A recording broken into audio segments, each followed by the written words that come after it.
Spartans! What is your profession?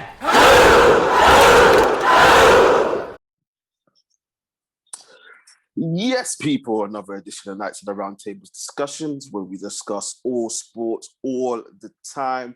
Got a special guest with me today, my guy ST. How are you doing, sir? What's going on, bro? Glad to be on the podcast. It's about time, man. I've got a lot to say about the person in your background, you know. I just have to start off like that. I'm telling you, bro. I'm telling you, you and I both, we have got a lot to say. I appreciate you coming on. As you said, it is a long time coming. Before we get started, people, as usual, make sure to like, share, comment, and subscribe to the channel.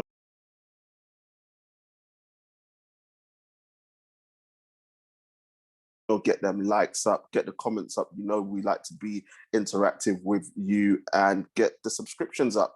Follow our socials as well. They're going to be in the description on this video. So click the links and follow us on Facebook and Instagram. As ST alluded to, we're going to be talking about that man and Manchester United. What a topic. It's been it, bro. It's been a horrible week of football. I mean, first of all, the draw with Everton. No, it was a draw with Everton, or was it West Ham? Everton 3-3, and then draw with West Brom. Draw with West Brom, and then we had the FA Cup, which was an absolute shambles. Against West Ham before the Everton game. And it's just been a downward spiral. You incorporate the loss to Sheffield United as well. It's not been good, bro. Just want to get your thoughts first of all. Before we start talking about that man, just want to get your thoughts on the West Brom game. What did you think of the game and how it went? And more importantly, what went wrong? We were lucky. First of all, I just have to get that out there. We should have lost that match. If West Brom had more clinical strikers, we would have been far out of sight. I think what's happening is that you can see against these little teams, especially with the low blocks, that's the only way to play with Man United. You just need a low block, 4 or 5 defenders sitting back. And once that happens, Man United, because we don't have a system, we find it hard to break them down. So yeah, it's really what I expected, you know, as a Man United fan. I just don't think we have the system. We have the players, but we always rely on individual brilliance. But what's happening now is because, I think we'll probably get onto this later on, because we don't have Paul Pogba or any ball players in our midfield. So we got, Fred, Bruno, McTominay. 3 of them guys, they don't know how to keep the ball very well. So what's happening is that we're not playing in between the lines. And what's happening is that we weren't able to break West Brom down. You know how Sam Allardyce plays. If you've watched his team for years, we know that Sam Allardyce likes to do his low blocks, defend and organize his team as one, and we can't break them down. And you saw it.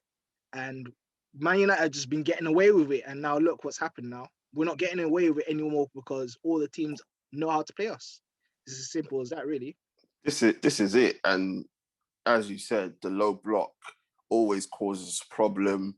West Brom, we saw it in the FA Cup against West Ham. We've seen it over Ole's tenure at the club.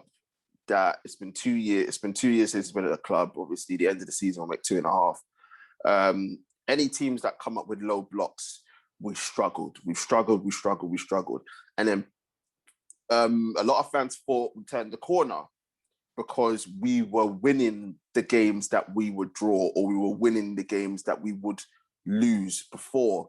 And I think that's purely because of individual brilliance, because of Paul Pogba, because of Bruno Fernandes, because obviously the game against Wolves with Rashford, or Cavani as well. There's always been someone to bail us out. And it looks like now the magic is gone. Looks like we don't know what we're doing. The players look clueless, and bro, it's just a madness, bro. I don't understand how in 2 years this man still hasn't got us playing a certain type of way. Apart from playing on the counter-attack. That's the only thing. But that comes down to him because he's basically a relegation manager. What's happening is that I think if you go to one of the other YouTube channels, Rants, there was this thing he played about. It was a Norwegian supporter from Molde, the team that Ollie used to manage. And apparently what he was getting frustrated at was that there was no tactics, even though they had won the league. So this is not new from Ollie. Even when he was at Cardiff as well, when you were looking at his team, there was no pattern of play. The players didn't know what they were doing. He's obviously a relegation manager. That's basically what he is. He's a very good. You know how you used to have those mentors in school. You know the ones that you used to like, yeah, but they never used to take the class. That's basically what Ollie is, isn't it? Oh no. Man saying they're mentors, bruv. You only used to go and see them just to get out a lesson and that. Yeah. And because they were cool, yeah, you were like, oh, yeah, just let you do what you wanted. Yeah. But you didn't actually learn anything. You didn't take you nowhere. Yeah, bro, that's a perfect analogy, bro. That is a perfect analogy. That's what Ollie is. It seems like the players love him because, don't be wrong, it looks like him as a manager, he looks like he knows what he's doing from that perspective because the players look like they like him. And as I said, this guy's had 9 lives because every time he's just about to get sacked, the players pull out a performance for him. So it's obvious that from a management perspective, he knows what he's doing. It's just unfortunate that he hasn't got a clue about whatever else it is that he's doing. And that's the frustrating thing, is that going back to the West Brom game, even Gary, for fuck's sake, Porto made it 2-0, bro. Oh no, still 1-0. No, still 1-0. It was a replay. It was a replay. I was about to say. You're about to get angry. Yeah.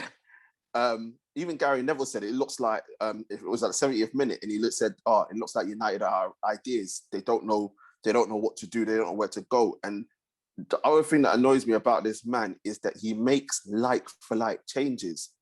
My whole thing is, you're playing West Brom. They're second bottom of the league, and you took off Martial and you brought on Greenwood, like for like change. Why? Why have you done that? You bought on, who did you bring on Donny for? Was it Fred? Yeah, for Fred. No, you bought Donny on for Fred. And he left McTominay on. Why? Here's an idea. Why not take both Fred and McTominay off and bring on Donny and Greenwood? Stick Martial up front with Cavani, Rashford on the left, Greenwood in the right, and play Donny and Bruno. Because my whole thing is that, and then people will say, oh, but then there's no defensive cover. Bro, we had a back 4 and 2 holding midfielders, and West Brom were still getting in. They were still getting in. So my whole thing is, if that's the case, you might as well leave it, bro, and just try and say I'm going to score more goals than you because you've got the better players. So why not do that? Why not go 4-4-2? Right? You talk about the United DNA, right? United DNA was brought up on 4-4-2 under the Fergie years. Exactly. So revert back to it when in trouble. How many times, yeah, when Fergie needed to win a game, bruv, like he'd take off. This is one of the reasons how Valencia ended up at right back, bro, because what he used to do is he would take off like Raphael or Gary Neville, put Valencia at right back, and then play a more attacking player in front of him. How many times did we see Fergie do that? Take off fullbacks and put the wingers back, and then play that to go and win the game. He's got no bottle, bro. He's got no bottle whatsoever, and that's 2 points dropped against a team that are struggling at the bottom. Relegation fodder, that's what they are. Relegation fodder. Hold on, let me read you something, bro. Let me read you something, yeah? Obviously, we lost to the bottom of the team, Sheffield United. Let me read the results against the teams that are battling for Europe, yeah? They lost to Arsenal 2-1 away, lost to Liverpool 2-1 away, lost to City 1-0 at home, lost to Chelsea 4-1 away, lost to West Ham 1-0 at home, lost to Leicester 2-1 at home, lost to Everton 1-0 at home, lost to Spurs 3-1 at home, lost to City 1-0 away, lost to Chelsea 2-1 at home, and lost to West Ham 3-0 away. Yeah? And we go and lose to them 2-1. Let me read you West Brom. West Brom, before they played the United game, yeah, at home, they lost 2-0 at Spurs away. They lost 2-1 at Sheffield United away. They lost 5-0 to City at home. They lost 2-1 to West Ham at home. They lost 4-0 to Arsenal at home. And they lost 5-0 to Leeds away. No, at home. So my whole thing is, why is it all our rivals have beaten the two bottom teams, but we, in the first games that we played against them, just scraped it and won, but then lost and drew? Like, how does that make sense, bro? Yeah, well, I think we both know, yeah. We both know that everyone says it's not, we shouldn't always blame the manager, but you have to blame the manager in this sense where there is no system of play. So coming back to the West Brom game, first of all, Lindelof got beaten very easily for the header. Oh, bro, we're gonna get onto that. We'll get onto that. Four. But that's another problem in itself, and we'll probably go into it. But what's happening is that there's no cohesion in the team. So the back four, a lot of the players are very similar. In like Lindelof and Maguire are very similar centre backs. I personally think Lindelof is a better footballer than Maguire. But anyway, that's not really saying much.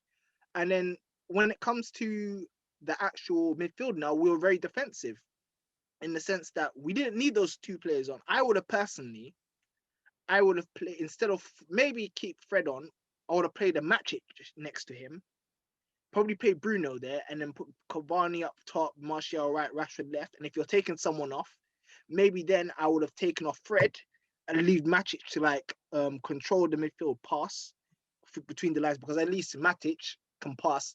Even though I like Fred as a footballer, but Matic is a bit more intelligent than Fred, you know.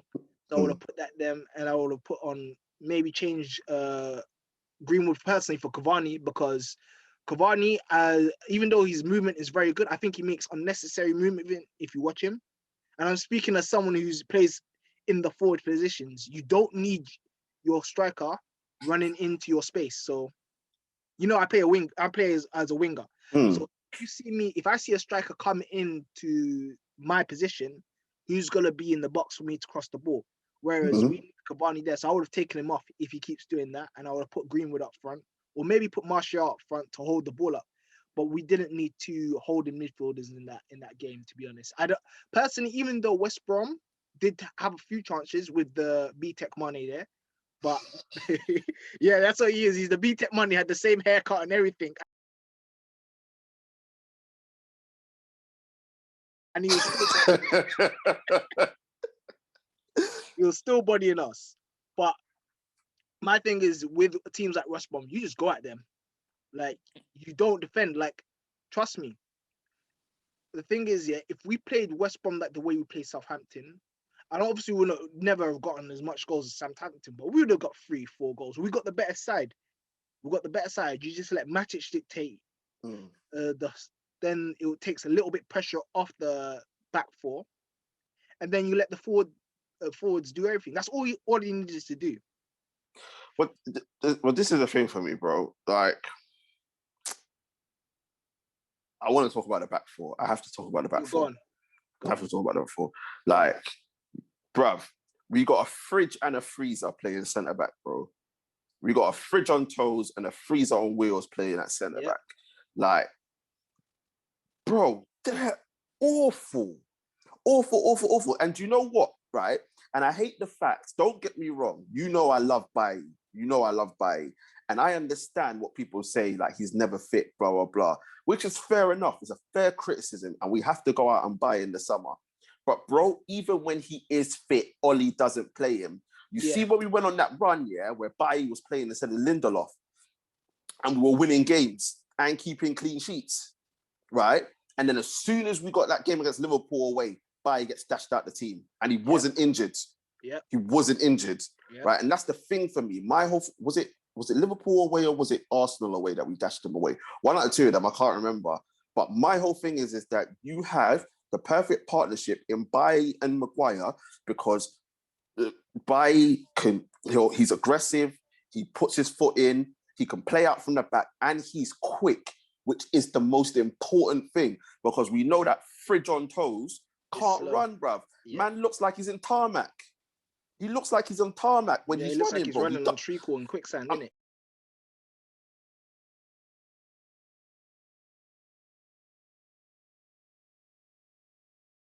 I'm telling you, bro, it was awful. And he got bodied for that goal against my man for West Brom. He was just stronger than him. Don't get me wrong, I get it. Certain times it's just like, you know what, man's stronger than me. What can I do?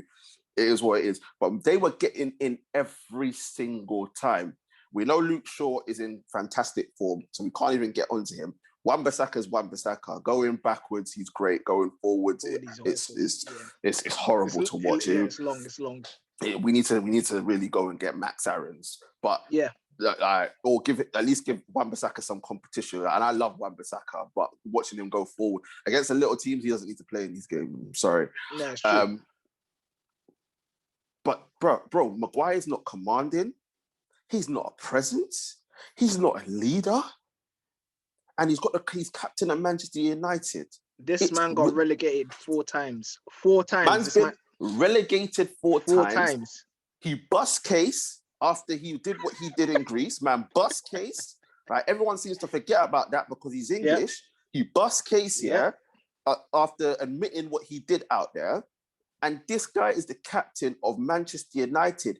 And David De Gea, as bad as he's been, got stripped of the captaincy because he spoke out against Oli. And he said the truth. So you're saying, because my man gave you constructive criticism, you can take the armband off him. But my man went jail, was in a jail cell, committed a crime, and you believe that is the role model and the person that should be leading Manchester United. That just tells me everything I need to know about Oli, bro. Yep. Everything. Yep. Because if that was Paul Pogba with the captain's armband, he would have been stripped. He would have been out of the club. He would have been out of the club. Martial, they probably would have terminated his contract. Contract, bro. Fred, he would have been stripped as well. Yeah. Right? So it's favoritism. But going back to Lindelof and Maguire, it's a horrible combination. It doesn't work. So stop it. I don't care what you have. Like, the thing is, he can't even go Twanzebe because Twanzebe's having a torrid time, right? So it's a thing where Bailly's back fit, just play him. And the thing that gets me is that Lindelof is still playing with that back injury. Yeah, so you're giving him painkiller injections. Take him out. And in any decent, if you look at all the most decent actual defensive partnerships in history, we all know what you need. Like, we have Rio Ferdinand and Vidic. Rio Ferdinand was the fast one, the Rolls Royce, the one with the technique. Then you have Vidic, which was the combativeness. The key to defensive actual shape is you need a partner that's strong on the ball, but you need a partner that's technical as well. You need to complement their other's weaknesses, and that's how it works. Exactly. It's like any other relationship. Same Terry and Carvalho, the same thing. Nesta, Maldini at one point. See, that's what you need to do. But I was gonna go into that because that's the problem. Because when I talk about cohesion, there's no plan, if you know what I mean. If you're having a centre back such as Lindelof or Maguire, you need to know someone. What's his weaknesses? Oh, okay, I know that Harry Maguire isn't the fastest of players. Yes, he can read the game okay, but I need someone who's competitive and who can progress the ball quickly. Bailly is the top polar opposite to him, whereas Bailly, I think, is overall a better defender than Maguire by far. Oh, yeah. But sometimes Bailly can be a little bit reckless, whereas you need someone who's composed next to him, you know what I mean? That's why personally I think Lindelof is a better defender than Harry Maguire. It's just that I feel like Lindelof, in the sense, doesn't suit the league, if you know what I mean. Maguire isn't a better defender than Lindelof, but what's happening is that because Lindelof is from a different league, he's not used to it, in the sense that Maguire's played from the lower leagues. So when it comes to that raw, like, natural, actual blood, thunder, guts, and all that. That's what that you could have Maguire in the team. But that's my problem. I think Lindelof isn't aggressive enough to be a defender in the actual Premier League. I think if he was to go abroad, I think he'd do very well. Facts. He would. You put Lindelof in La Liga, bro. He's pulling up trees. Bundesliga as well. He's pulling up trees because he's a ball playing centre back. He wants to do that job, but then he's got the fridge on toes next to him who wants to be carrying the ball up and then turning around and then passing it back. And bro, it frustrates me seeing Harry Maguire with the ball at his feet. That's why I love it when Baye's there, because Baye just takes off him and says, "You are shit. You relax, stay back here with your big head and head the ball away. I'm gonna do the ball playing." Bro, listen, you see Leicester City, yeah? Bro, they should get done for fraud. I'm telling you, for selling this guy, bruv, to us 80 million, for that amount of money. 80 million. Bruv, they should get done. It's criminal. It's criminal. It's criminal. Like, they're celebrating because they're building this new stadium with that money and they're seeing how bad he is. He's awful. Awful, awful, awful. And the thing is, we're stuck with him because the club invested so much money. And he's got the captain's armband as well. So it's like, we're going to be stuck with him. I remember... Yeah, go on, sorry. I was going to say, I remember Van der Vaart, them speaking about him on BT Sport. And he was saying that, is this guy really that good? They thought, the Dutch people thought he was horrible, especially when they were playing in the free. And that's all you need to know about defenders. If your defense has to play in a centre back or free, that means either one or two of them can't defend by themselves, or one of them has a weakness that is glaring and that can be exposed. And now you see why Maguire is not getting exposed, or he was getting exposed now, because in Leicester, I think, wasn't he playing in a three, wasn't he? No, it was just him and Johnny Evans. You see? It was just him and Johnny Evans, bro. But the thing is that because they had a set system, it worked of the out. way they were playing, it worked for them. Yeah. And that's how he sold man dreams. Because you know me already, bro. I did not want this man. No, I was like, he is shit, bruv. Yeah, I think I was like, he is shit, bruv. I was like, we're gonna get conned, but then it got too late, and United panicked and then had to throw money at it, because I was like, buy this. I remember you said buy Ruben Diaz. From back then, you were like buy Ruben Diaz. I didn't know too much about him, but and remember you said that. And look now, bruv. Look at what Ruben Diaz is doing now. I'm telling you, bro. Bro, I know football, bro. Like, I know defenders, fam. It's criminal. And now look, and I said, when I saw 80 million for Maguire, I said my club is finished.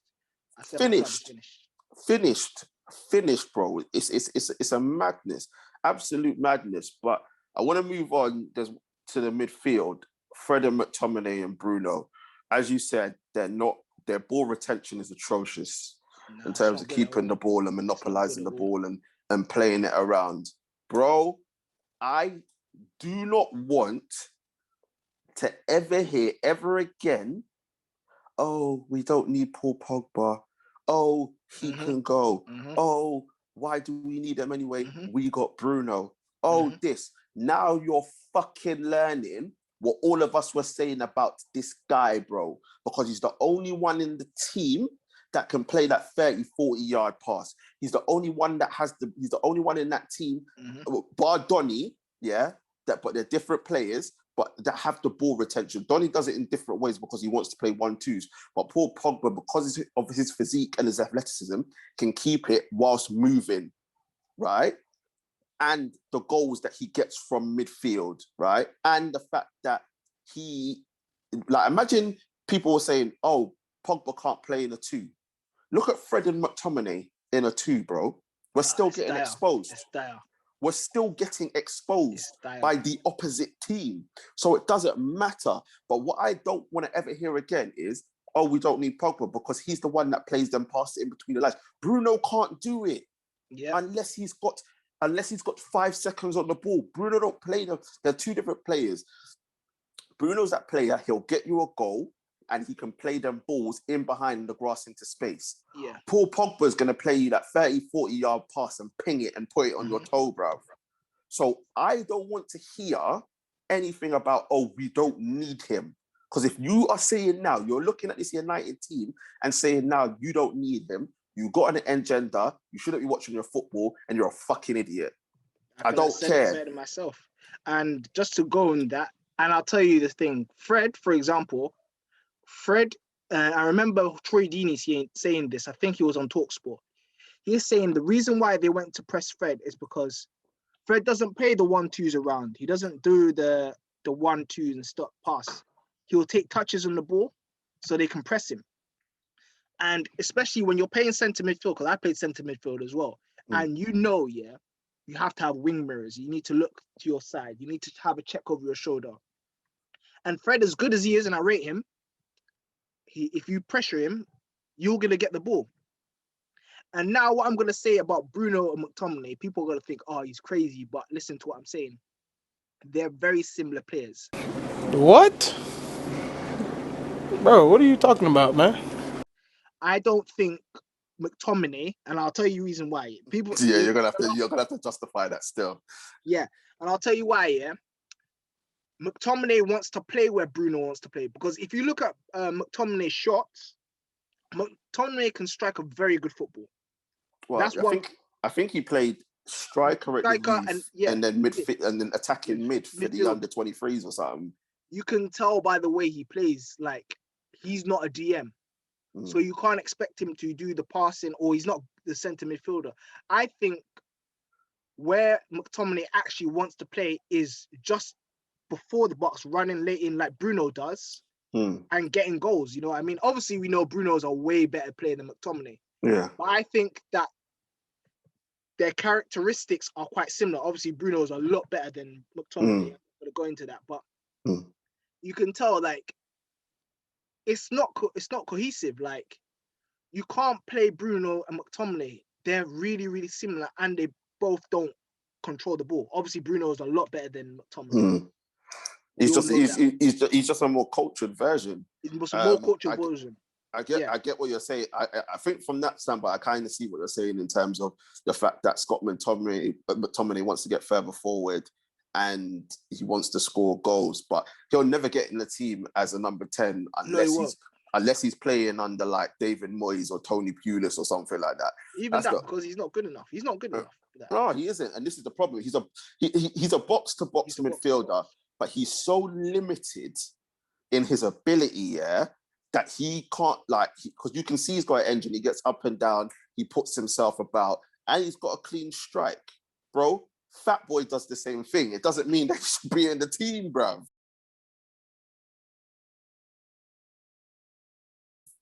It doesn't mean he should be in the team, bro.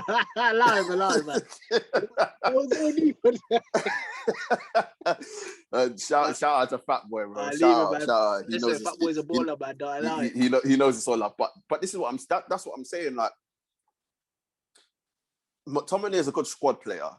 Yes. People should stop disrespecting Darren Fletcher, because Darren Fletcher was A, different, and B, was a lot more effective in what he did, right? And I know McTominay needs that time, but him coming into the big games, like, what are you doing, bro? That makes no sense. And this is my whole thing about the disrespect for Donny. Donny is drowning in a team where he hasn't got a system. He's come from Ajax, right? He's come from the Ajax Academy. We all know what that is. That's 2-touch, 1-touch, comfortable on the ball, turn with like 3 men around him, triangles, pentagons, hexagons, all that jazz. He's come into a team that has no system and plays on a counter-attack. So what's happening is he's looking shit, because anytime he gets the ball and wants to play the 1-2 touch, he's having to play it backwards or sideways, because that's where the players are. He can't play that progressive football because the players don't want to play it. They all want them long passes in behind. That's what's killing him. That is what is killing him. That's why he can't get in this team and be effective. How many times in the FA Cup game, the West Ham game, was he running in behind into space, looking to get the pass? Or he was picking up the ball and then trying to play the 1-2, pass and move. These players don't do that. And that's why he's drowning. Same thing for Thiago for Liverpool. He's playing, Liverpool fans are saying, he's rubbish. He takes too long on the ball. if you think about it, that's the way how he's been brought up playing. He was at Barca playing that way. Bayern Munich, he probably got a little bit more time, but was still playing that way. And then he's gone over to a Liverpool side who play heavy metal football. It's just get the ball to the front three as quickly as possible. And that's just that's just to give a similarity of what I'm trying to say. Like, this is how important systems are to football people nowadays. True. We've moved on for the era where in which you put players out there and get them to win games based on ability. Football's become more tactical and it's become more system-based. So if you haven't got the right system, if the manager hasn't got the right system for the players that he's got, you end up with what you end up with Manchester United, bro. No, it's true. And I feel like the players don't trust Donny because, and it's sad to see, because looking from someone who we like to play that sort of football, you know that he wants to touch it. He wants to touch. It takes no more than 2-3 touches and wants to get in behind. I see what he's trying to do, but what's happening is because, and it's, as you said, it's really similar to Thiago. They're not on the same football wavelength as Donny van de Beek. They ain't got the same football IQ. But I remember the same time, the best time when Donny actually played was with Mata and Matic in the centre midfield. And I understand why, because Mata, as slow he is very intelligent. Matic, as slow as he is very intelligent. Even when he played with Pogba, bro. Very intelligent. Yeah. And even when he was playing with Bruno and had Pogba there, you can see that Bruno was actually, they were actually passing off each other. What's happening is that because there's no system, Donny's used to passing the ball and a certain player in his position is going to be there. Or if a certain person is going to move into space and he's going to go into the space, if you know what I mean. We don't have that at Man United. It's just, do something for me, do some magic, and that's it, really. That's what we're doing. And that's why Donny is not playing well. He's a fantastic player, but he's not conducive to our system. And as Thiago, Liverpool fans saying Thiago is shit. I don't even want to go. Let's not even go into that. Bro, like they don't know what they're talking about. But again, this is what I'm saying, bro. You got Liverpool fans calling Thiago shit, but Jordan Henderson's supposed to be this great player, bro. Get the fuck out of here, man. It's fucking dumb fans, bro. I hate it. I hate hearing foolishness in football, bro. Like, shut the fuck up. Oh, Jordan Henderson is this, that, and the other. Fuck off. Just watch him play for England. You'll see how shit he is, bro. Like, get the fuck out of here, man. Honestly. Moving on to our front players now. Oh my God. Bro, you know where I'm going. Like, I love that people, if you want to know how we feel about the racism in football and what to do, watch our previous 2 podcasts, Premier League review preview show. We're not going to go into it in this one, but you'll understand what we're saying and what needs to happen. But Martial comes off after 60 minutes or 66 minutes. Another game. It wasn't he had another bad game, and gets racially abused for absolute fucking foolishness. But where was George in the jungle, bro? I didn't see Cavani in that West Brom game at all. Wait. Now what's happening is that everybody, because Martial for some reason is the scapegoat. And you have the scapegoats here. You have the Pogbas, the Martials, the Freds.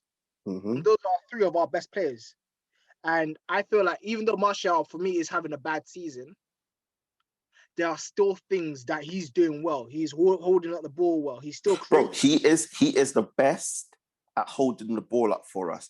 People try and say Cavani. No, he's not, bro. No, he's not. He gives that ball away so much when he plays up front, yeah? And he's having to play. Bro, I remember when Tarkowski and Ben Mee bullied him in that game. Bullied, bro. Don't get me wrong. Cavani's got the best movement out of our strikers, and he's the fox in the box, right?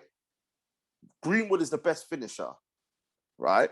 Martial's got the best hold-up play, and Cavani's got the best movement, right? If we could combine the 3 of them, we'd have a world-class striker on our hands.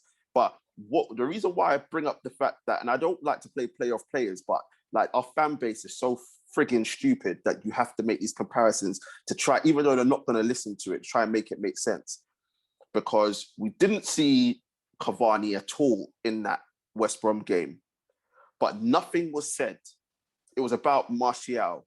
Bro, my whole thing is that Cavani did nothing in that game. I think he had 10 touches in the whole game or something. Something stupid like that. Had no effect on it whatsoever. Nothing is said. So why is it that Martial, when he plays up front, it's like, oh my days, Martial did nothing, blah, blah. Bro, how can you score goals without the chances being created for you? But you know what it is as well, bro? Or you're only getting one clear-cut chance. One clear-cut chance. You know what it is, bro? And it goes back to the English style of football. All they want English to do is to run about. They want you to look busy, if you know what I mean. Because it is what I said before about Cavani. He keeps running into winger space. So it's like, oh, and he keeps running back. And he's 34, 35. So he's like, oh, for his age, he's doing so much. He's running about. He's running around and all that stuff. That's what the English football is about. Whereas he's not actually being very efficient. Where we should have him is in the box, and he's running into people's spaces. I've seen him run into Martial's space as well. And it's because he looks busy. That's why he's getting leeway. Whereas Martial, he's not being lazy, but he's more economical with running. He's clever with his running. It's like Donny. It's like Donny doesn't just run for the sake of it. These players run with intelligence. And that's why they don't like the languid, lazy style. They don't like the cultured style of football. And it's a cultural thing, unfortunately. But I'm not going to get too deep into that. But it's like, you want the English blood, guts, and thunder. You want them to run, press everybody, press by yourself. If you're not pressing, if you're not looking as if you're working hard, then it means that you're being effective. When has that ever won a league? Exactly. With just that?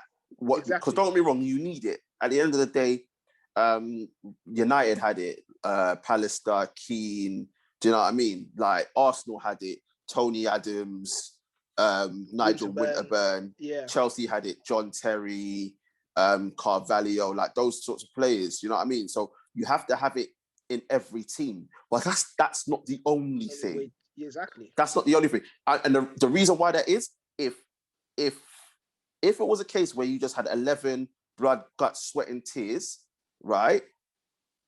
This is why England hasn't won the World Cup since 1966. Exactly. That's exactly why. Exactly. Because they want people to do these things. There's a reason why these foreign countries on the international stage, right, win these major trophies. And that's because they have technical ability, they have a system that works, they have flair, right? And they also have hard workers. It's a combination of all of them, bro. I'll even go as far as to say, we all call the Premier League the best league in the world. It's not the best technical league in the world. It's the hardest. Bro, it's the most difficult league to win, and it's the most entertaining, but it's not the best. It's not the best in terms of footballing ability. Yep. It's not, but it's the most difficult to win, and it's the most entertaining. Why? Because you've got different teams with different styles, right? And that's where it differs because, bro, you've got the elite, you've got the Cities and the Liverpools and the Chelsea under Tuchel, right? Bro, then you got to go away to Burnley. Yep. And you got to go away to Sheffield United, right? And then you got like teams like Leeds United, bro, that aren't the elite, but still playing football. Then you got West Ham under David Moyes with a bit of both. So that's why it's the way that it is. But the fact of the matter is that blood, gut, and tears, sweat and tears, doesn't win you titles. I'll even go as far as saying, like, until recently, back in the day when you used to watch the La Liga, the Serie A, noticed how many English players went abroad? Hardly any, right? Hardly any. You know why? They're not technically good enough. Exactly. But now when you look at it, look how many of them are going out there and excelling. Exactly. Excelling because they're learning that football isn't all about kick and run. Yeah. These guys are thriving, absolutely thriving going abroad. And now you're seeing more and more of them branch out. And it is a generation thing where the coaching in England has gotten better. So the players are getting technically better. And hence why they're able to go abroad and go to other countries to develop. But at the same time, it's a thing where it always reverts back to type over and over again. We hope that it doesn't in the next 4 to 6 to 8 years. Well, the England fans will hope that the more technical ability will come into it and they'll be able to compete with the elite. They're not winning anything with Southgate, I'll tell you that now. No. But going back to Cavani and Martial, this is the difference. Cavani comes in, runs around aimlessly. Oh, he made a great tackle. Yeah. Oh, that's brilliant. But bro, if we're not winning the game, what's the point? No, whereas Tony's there, if you look at his numbers apart, I know strikers are based on how many goals they score, but Martial holds the ball up well, lays it off, tries to get in. It's just not working. It's just not working for him at the final moment in terms of scoring goals. But in terms of overall play, his overall play hasn't been that bad this season compared to the other guy that is stealing a living right now, bro. I'm tired of it. I'm tired of Rashford. I'm tired, bruv. I don't care. Don't get me wrong. What he's done, right, as a human being in this country, phenomenal. At his age as well, plaudits go to him because footballers don't have to take on that sort of responsibility, but he has. So I respect it and I'm happy and I applaud him. On that football pitch though, bro, it is horrible. And what's getting him through? Because he's scoring the odd goal and he's getting the assist that keeps the heat off him.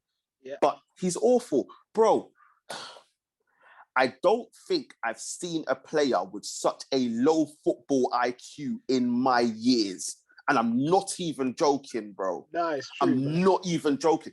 His football IQ is so bad. It's like a dog chasing his tail, bro.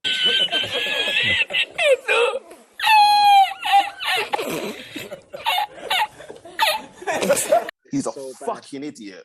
Like, he is. How many chances have we seen over the past how many games where he's gotten in behind, right? And he's dilly-dallied. He's dilly-dallying. He either tries to chip the goalkeeper when he can put it either side, or he gets the ball, turns, tries to do a Cruyff turn, and then doesn't end up shooting when all he had to do was take a touch and shoot. Look how many times he's been offside. How many times he's been offside. How many times he does step overs and runs into 3 players. Doesn't play the right pass. Doesn't play the right pass. Bro, ask my missus, bro. Like, to the point where I said, I've given up on him. I can't deal with it. It's, people will say, well, at least he's getting into positions to do something, which is fair, but he's not doing anything. And this is the problem. This is why that's why we're not getting ahead in games, right? This is why, because he has the ability to put us far ahead in so many different games and be like, all right, cool, game's over, done. Rashford should be on 25 goals this season in the Premier League with the amount of chances that he's missed. Agreed. Right? But his lack of football intelligence is abysmal. It's killing It's fucking shocking. And don't get me wrong, if he had a proper manager, right, maybe, just maybe, he might get a bit better. If he had a Poch, it might be better. But I don't know what you think, bro, but I can't deal with the lack of football intelligence. It's like when he has time to think, it's scary when he has time to think. Like, you know, when you're just sitting there contemplating life at home, bro, and you're just like, I wonder what I could do today. Like, that's what it feels like watching him when he has time to think. Whereas when things are instinctive, bro, he bangs. He bangs. Let me know what you think, bro. Bro, unfortunately, man, I fully agree with what you're saying, man. He's not a very intelligent footballer. And that's what's worrying for me. If he had just a little bit, just a small bit of intelligence, knowing when to run, knowing when to get into the box, knowing when to finish, he'd be getting 25 goals and 30 goals because the talent is there. Let's be honest, yeah. Of course it is. He can strike a ball. He's good on the ball. He's quick. He's skillful. But we all know football, yeah? Yeah, move the camera down a little bit. Sorry. Yeah. Sorry. So what happened, yeah?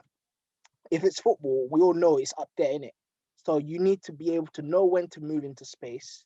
You need to know when to receive the pass, how to receive the pass, when to shoot. what to do when you've got so much time, and it's worrying me right now because for me, bro, he's at Walcott, bro. I'll be real, he's at Walcott. No, he gives bruv, Walcott. do you know what it is? I don't even say that because Walcott could finish. Yeah, That's the one thing. yeah, it's true. Not saying that Rashford can't finish, but Walcott was a guy if he got that ball in space, yeah, in behind, you knew it was curtains, Yeah. like in terms of the finishing. But with Rashford, bro, you don't know what's gonna happen. This is the thing. And as I said, if he had the football intelligence, bro, we could talk about him in the same, like just being under the likes of Mbappe, bro. Yeah. We saw what Mbappe did to Barcelona, right? Tore them apart, bro. Like, fantastic hat trick. Shout out to my guy, The Truth, bro. He messaged me earlier on saying his boy said that Mbappe and Rashford are on the same level. Get the fuck out of here! Get the Come on. Bro, I said to him, if my boy said that, we wouldn't be boys You're no not more. friends. You're not friends. Bro, we're not friends, bro. Because Listen. how dare you? Bro, Mbappe. Bro, Mbappe made Koeman take off the right back. he said, nah, son, what's his name? Destiny. He said, son, Yeah. take a rest. You don't need this today. We're not doing this tomato on you. We're not doing this tomato on you. Like, that's it. And that's what I'm saying. So, right, I don't know who that guy is, but he needs to stop smoking crack because you're an idiot if you think that. But that is what could happen. That's the potential if Rashford just gets a footballing brain because the ability is there. The ability is there. It's just the football intelligence. And I don't know unless if he gets a proper coach, it will help him a little bit. And hopefully, if he gets a proper coach, he can be like what Pep is to Raheem Sterling. yeah, because we knew Sterling was a lot like Rashford before he got under Pep. And now we're seeing what Sterling's doing under Pep. The numbers I will he's doing. say something different. Sterling, even before Pep, he will even when you watch him play football, he had a better brain than Rashford. I'll be real, even before when he's at Liverpool. And even though Sterling was still a bit raw, Sterling, I can see he actually had a brain. He can dribble better than Rashford. He could actually go into spaces. He just wasn't doing it often enough until what Pep's doing. I don't see Rashford doing that because he's not being coached. That's it. If he had someone like, for example, like who I describe it, someone like a Tuchel, who would get the best out of it. Someone who's or someone like a Pep, who would basically tell him to, when you see, for example, someone crossing, you get into the box at this particular time. He would drill it into him, and that's what Rashford needs. That's what he needs. He needs a coach to tell him, like, and repetition. Yeah, muscle memory. So repetition in training. Bro, it looks like what they're doing in training right now is busting joke and chipping ball in bins, bruv. That's what it looks like they're doing in training at the moment. And Ollie's like, come on, Rashi. Come on, Rashi. Bro, I hate it when he says that, bro. It's just foolishness, bro. Like, he pisses me off. Come on, Bruno. Do what you did at Sporting. Bro, absolutely ridiculous, Bruno, bro. do what you do. Come on, Scotty. You got the British mentality. Come on, Scotty. You got Man United DNA. Come on, Ollie. We are going to move on to, bruv, that fraud, Gollum FC, bro, Schmeagol. Man, like the Norwegian Frodo, yeah?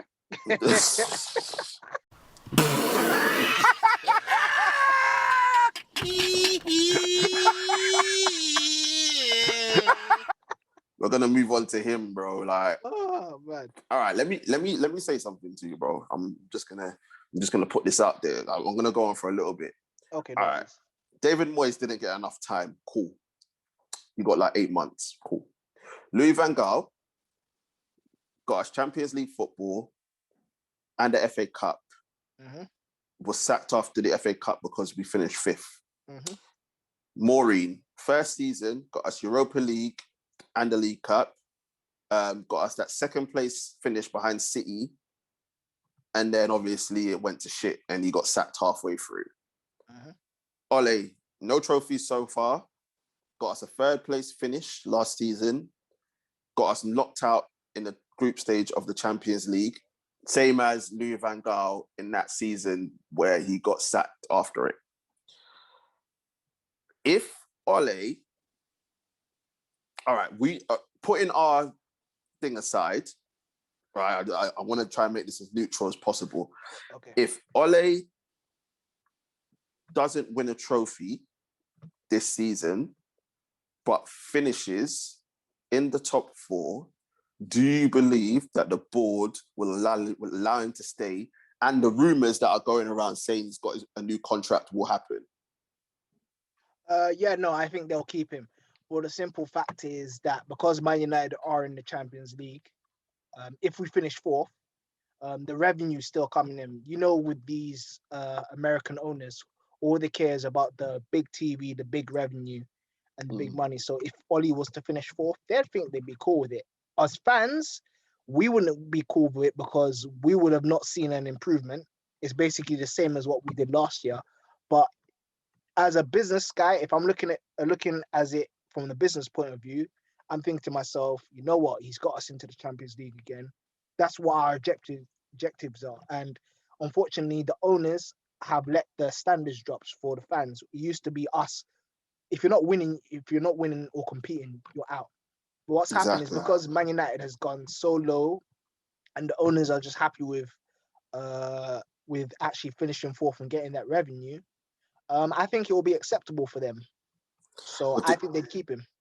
Well, this is it, right? And this is the thing that irritates me about that is the fact that it just seems like as long as we get Champions League football, everything's all right. But the fan base will see it as all right as well. Like the fan base will believe that if we finish 2nd, it's an improvement, but it's not. And this is the thing that irritates me is that we were 6 points clear of City. Granted, they had a game in hand. Now we're 7 points behind and they've got a game in hand or something along those lines. I can't remember how many points it is, right? After the Everton game, Ole said that I don't know why people are talking about us. We weren't in the title race. But then after the West Brom game, he said, we're not going to settle for finishing 2nd. That don't make no sense, bro. It don't make no sense. So last week, 2 weeks ago, you were like, oh yeah, Everton, we're not in the title race. Why is everyone talking about it? Then the game just gone against West Brom, you're saying we're not going to settle for finishing 2nd. So you don't even know what you want to do. You don't even know what your objectives are and what you're trying to achieve. Because you've thrown away the league. You've absolutely thrown away the league. City are going to walk with it. Run away with it now. But my whole thing is that now we're getting into a top 4 race. Level on points with Leicester, right? Chelsea are coming, right? I keep telling people, Chelsea are coming, right? And Liverpool aren't going away. Neither are West Ham. Now, I do believe that West Ham will probably fall off. We're not too sure yet if they're going to be able to sustain it, right? But if you look at all these teams, not all of them can get in the Champions League. And Leicester would have learned from their mistakes last season, throwing away how many points that they've thrown away.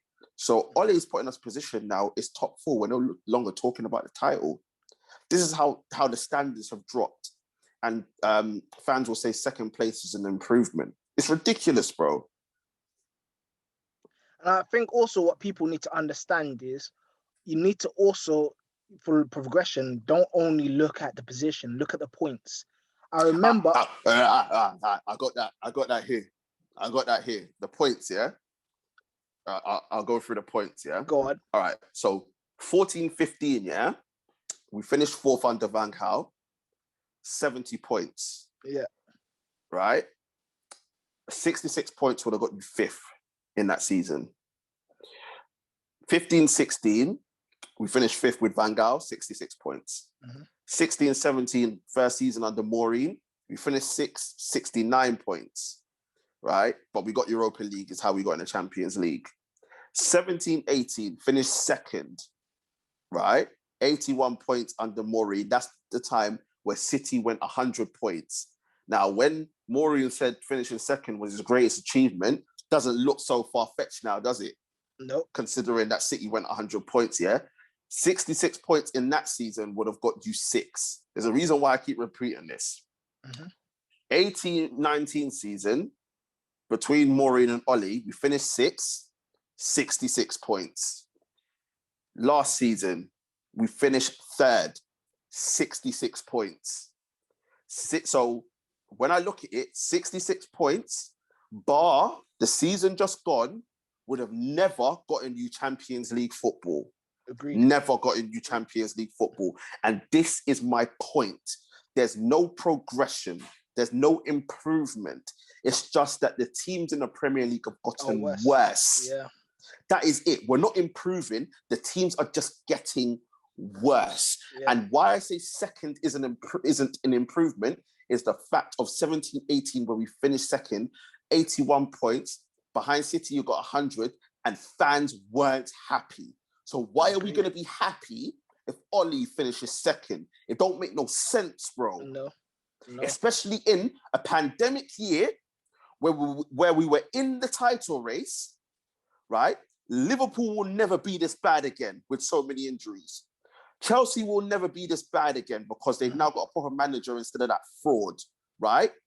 Arteta with Arsenal looks like he's done more in a shorter space of time in terms of systems and style of play than Oli has in his 2 years. Yeah. Right? Leicester aren't going away. Yeah. Tottenham's the only one you could say probably, depending on what happens with Mori, they're probably the only ones that will probably go in a downward spiral. Right? So my whole thing is this would have been the perfect season to put all your eggs in one basket and try and win the league. See, bro, in December, people were saying City are out of it and Pep should go. So you've never had a better time to win the fucking league. But then after Everton, you're saying we're not in a frigging title race. Why? Because you want the expectations to be lowered because everyone knows you're a fucking fraud. It's true. Like you're taking He truly doesn't piss, believe bro. it. He truly doesn't believe he at the start of the season, he truly doesn't believe that he wants to win the league. He's a coward. He's basically a coward. He is a coward, but don't get me wrong.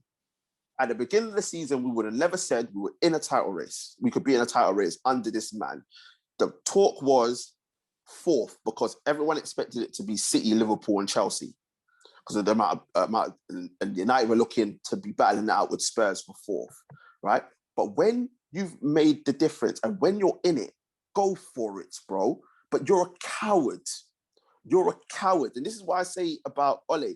Anytime the pressure gets on him, and we look like we're about to do something, we go soft like someone's penis, bruv. We just go down, bro. We just go down. That's what it is. Or everyday semis, never final. Bruv, everyday semis, no hard-ons. How?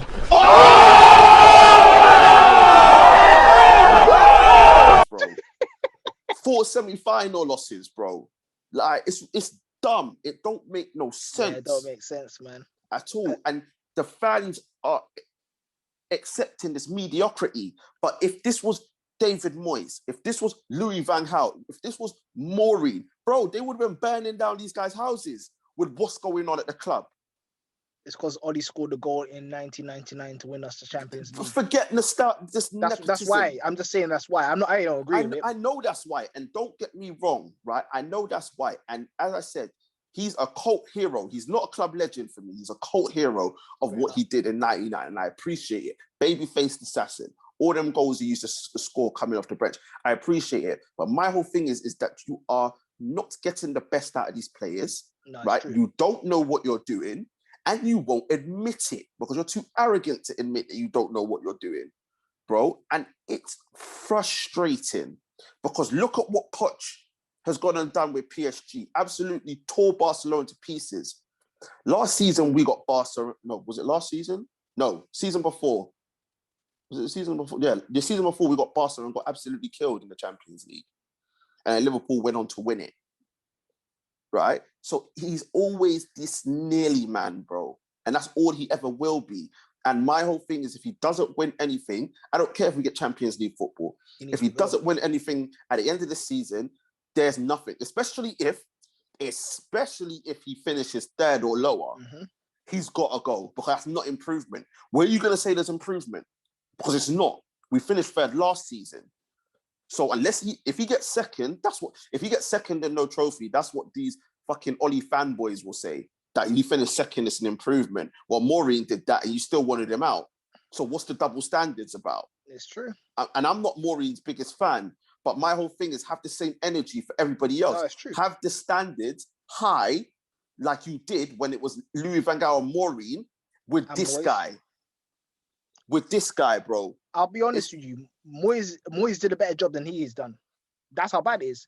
And people are listen, like and Moyes didn't even get backed like that, bro. Ollie has spent so much money on the players that he's wanted. Let's be real. 150 million plus on defenders, and you're still conceding like it's nothing, bro. You've conceded, 31 goals in 24 games, whereas in the whole of last season, you only conceded 36. I think under Maureen, the highest we conceded was like 28 or something like that. Louis van Gaal, I think it was 35. So you spent all this money on defenders, plus you got your two favorite holding midfielders, and we're still leaking goals. No, it's true. It don't make no sense, bro. I think I got a stat here, yeah? Obviously, 24 games played, 14 to go, yeah? We need 7 more wins from 14 games to go over Ollie's points tally of 66. Jeez. Right? We're joint 10th in conceding goals with Fulham. Yeah. Right? That's how much we are conceding. Now, everyone's going to go on, but we're the top goal scorers in the league. Let me tell you something, right? 18 of our 50 goals have come in 3 games. The Southampton game. 3 games. Southampton, the Leeds game, and the 3-3 with Everton, right? So over a third of our goals have come in 3 games. And people will turn around and say, look at the goals that we score. We're playing free-flowing football. No, we're not. Leeds play open football, which is why you got all those goals. Southampton went down to 10, then 9 men. That's why you got all those goals. And in the Everton game, Everton are leaking goals for fun because after that, they went and conceded 4 to Spurs. So it's nothing special. It's nothing special. Agreed. And we haven't even gotten to the Man United versus Everton game. That I found that even more frustrating, bro. Like, what made me think... And that all goes back to Ollie. The fridge on toes again. Yeah, and it all goes back to Ollie as well. You know that Twanzebe's had a bad time of it as well. He's been, and you know that he's been having problems like that. You put him in the side for him to concede the free kick, and then you have Maguire not commanding his box, playing everybody on side, and then Calvert-Lewin does what Calvert-Lewin does, scores his goals and everything like that. It's like it all comes back to the system. He made the decision to put him on when he didn't need to do that. You play someone who holds the ball up, you keep him on, and honestly, for Man United, you go and attack. Like, you can't defend. Let's be real. You can't defend. As Man United, we can't defend. We honestly can't defend. So for us, the best way of defending is attack. It's like what Klopp used to do. Like, Klopp never used to have the players he wanted, but he said, you know what, my defense isn't good enough. So let me attack. I've got Sturridge. I've got, who did I have? I got Sturridge. He used to have, Mourinho. Mourinho was terrible defending, but he was good going forward. He used to have all those players. The best thing to do is attack. Play to the players' strengths. If you don't have the defense that you want, play to their strengths, if you know what I mean. But when you haven't got a system and when you haven't got a style of play, this is what happens. And this is why what's happened has happened. And people will be going, you're so negative, or, you lot are still second. What are you crying about? But my whole thing is that when you've had to sit here for 2 years watching your team consistently fail at what they're trying to achieve instead of in terms of winning silverware and trying to get them back to the pinnacle, which is win the league and competing in the Champions League, it's ridiculous. My whole thing is that if he was the manager of Real Madrid and he didn't qualify for the Champions League, he would have been sacked. He would have been Bayern Munich, same thing. Juventus, same thing. We are on these levels. We are on this level. Yeah, we are on the levels of these big clubs in Europe, and we're acting like a small club with this man. And now we've lost that on Poch. If Poch goes and wins the league with PSG, I'll tell you this right now, I'm done. I'm done. Because we could have had that. If we would have acted, we could have had that, and our club would have been in a better position. Just a final thought from you, bro. What are your expectations for the rest of the season? Honestly, to be honest, I do think Man United will get top 4. I think we'll just get top 4. I think that we won't win the FA Cup. I just don't think that we have the right manager to help for the team, and plus Pogba is not playing as well, so that's gonna be a struggle for that. I see us going out to Real Sociedad. Honestly, I'm really worried about. Even though Sociedad, I'm not having the best time of it at the moment. I feel like because Silva is there, he would know how to navigate the system as well. And if we get through with Real Sociedad, there's so many teams there in the Europa League that are better than us. Inter, Napoli, Arsenal, Spurs. Like, trust me, bro. There's plenty of teams. There's plenty of teams in the Europa League that we could struggle against. But listen, I'm worried. And for me, you know me very well. I'm always optimistic about certain things. I like to be optimistic because if I see there's a pattern of play or there's something within a manager, I'll say, okay, yeah, I can see where this is going. I should be optimistic. I'm not optimistic, no way about this man at all. Bro, he doesn't deserve any optimism because anytime you decide to become optimistic, he does this, bro. You know me. Last season, I wasn't interested in United. I wasn't interested in football because I'd given up with this man. He broken me as a United fan. But this season, I said, you know what? We're in a pandemic. We can't do much else. Let me get back into football. And the fact that we were winning put me in a good mood, but I was still not happy with the football and the system and the style of play. And I'm like, this isn't going to last. And it's just back there again. And I'm sorry, if this guy doesn't win a trophy and if he doesn't finish in second place, he has to go.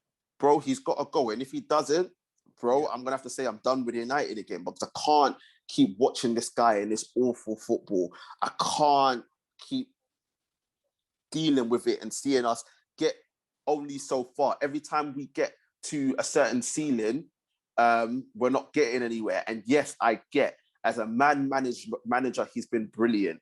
As someone that's cleared out a lot of dead wood, he's been fantastic. And he's got the players like him. I get it, right? He has done some good. I'm not denying that. But my whole thing is, bro, we're Manchester United and we shouldn't lower our standards. Right, and we've got a team and a squad that is more than capable of competing, not winning, but at least competing, bro. Yeah. And you can say we're in second place, but it's gone down like a lead balloon now because City are out in front, and it looks like the chasing pack are coming for us. So it looks like we might scrape top 4 in the end. But bro, I've got to wrap it up here. Because you you and I can go on and on and on. Yeah, we won't stop about United, bro. Because we will have them 2 hour conversations. But bro, ST, I want to thank you for your time. Thank you for having me on, man. It's all good, bro. It's all good. People, there you have it. Listen, I think it's just over an hour, and we could still go on for time. This man right here gets us so upset. Ollie out needs to be trending all day, every day, and twice on a Saturday and twice on a Sunday, bro. But we'll see. Let us know in the comments what you think. Let us know what you think of Harry Maguire and his leadership. Let us know what you think with Pogba not being in the squad. Let us know what you think in terms of Martial, Cavani. Let us know what you think about Rashford's IQ, and more importantly, let us know what you think of the man in the background. I know certain men are going to be trolling, but we want honest opinions from you people. We're going to be back again tomorrow with the Prem review/preview show with the truth, maybe Mr. KA as well. And we got Australian Open talk as well on the Monday.